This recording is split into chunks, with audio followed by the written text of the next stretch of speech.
I denne video skal vi snakke om navneordenes svage bøjninger, altså både hankøns- og hunkønsord. Vi starter med hankønsord. Vi har n-bøjning og n-gruppen. For det første, af den her n-bøjning og n-gruppen omfattes hankønsord, som ender på e og er levende væsener. For eksempel en dreng, en dansker, en kæmpe. På tysk er det hankønsord. Junge, Dane, Riese. Omfattet er også ord med tryk på sidste stavelse, såsom for eksempel soldat. Vi kigger her igen på et eksempel, hvordan vi bøjer dem. Igen, nedad har vi nominativ, akkusativ, genitiv, dativ, som I måske kender det fra den anden video. Henad har vi ental flertal.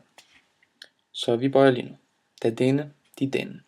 Den denne, de denne. Das denne, der denne. Dem denne, den denne. Så har vi hankønsord, n-bøjning og ns-gruppen.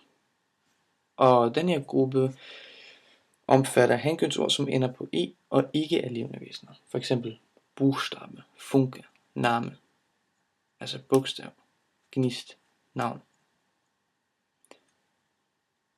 Denne gruppe omfatter også ordet herz, hjerte, som er et intet kønsord. Igen bøjer vi nominativ, akkusativ, genitiv, dativ nedad. Henad ental flertal. Vi tager her der Name. Nominativ, der Name bliver til de Namen. Akkusativ, den Namen til de Namen. Genitiv, des Namens, der Namen. Dativ, dem Namen, den Namen. Grunden til at vi kalder det her for ns-gruppen er, at man her i genitiv ental lige pludselig går fra namen til namens. Nu kigger vi på hunkønsord. Vi kalder det for en-gruppen. Det eksempel kender I måske fra den anden video, der er lavet om hunkønsord. Således som de frakke er bøjet i nedstående eksempel, bøjes næsten alle hunkønsord.